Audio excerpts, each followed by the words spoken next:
Quba rayonunda baş verən bu dəhşətli hadisə hər kəsi sarsıdıb.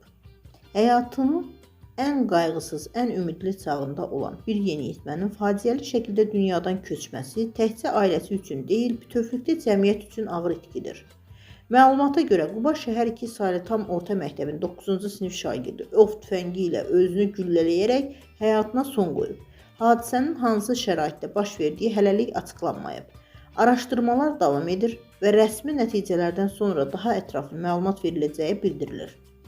Bu cür xəbərlər hər dəfə eyni sualları gündəmə gətirir. Bu yeniyetmə hansı psixoloji vəziyyətdə olmalıdır ki, belə bir addım atsın? Onu bu nöqtəyə gətirən səbəblər nə olub? Məktəb mühiti, ailə münasibətləri, sosial təzyiq, yoxsa başqa görünməyən amillər? Yeniyetməlik dövrü insan həyatının ən həssas mərhələsidir. Bu yaşda emosiyalar daha kəskin, problemlər isə olduğundan daha böyük görünə bilər.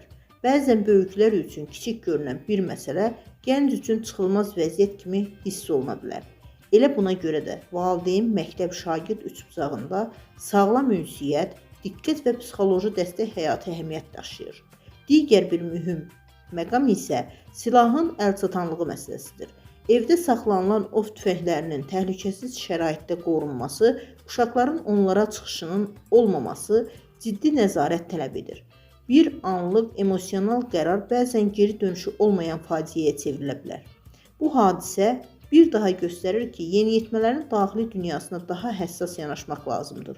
Onların səssizliyini, davranışındakı dəyişiklikləri, içlərinə qapanmalarını görməzdən gəlmək olmaz. Hər bir uşaq dinlənilmək, başa düşülmək və dəstək almaq istəyir. Ümid edək ki, aparılan araşdırmalar hadisənin bütün səbəblərini üzə çıxaracaq. Amma ən əsası bu faciədən nəticə çıxarmaq, gələcəkdə oxşar halların qarşısını almaq üçün həm ailə, həm məktəb, həm də cəmiyyət olaraq daha diqqətli və məsuliyyətli davranmaqdır. Əgər belə xəbərlər kimisə emosional olaraq sarsıdırsa və ya oxşar düşüncələr yaşanan biri varsa, mütləq şəkildə yaxınlarına və ya peşəkar psixoloqa müraciət etmək lazımdır. Çünki hər bir çətinliyin həlli var, amma itirilən həyat geri qayıtmır.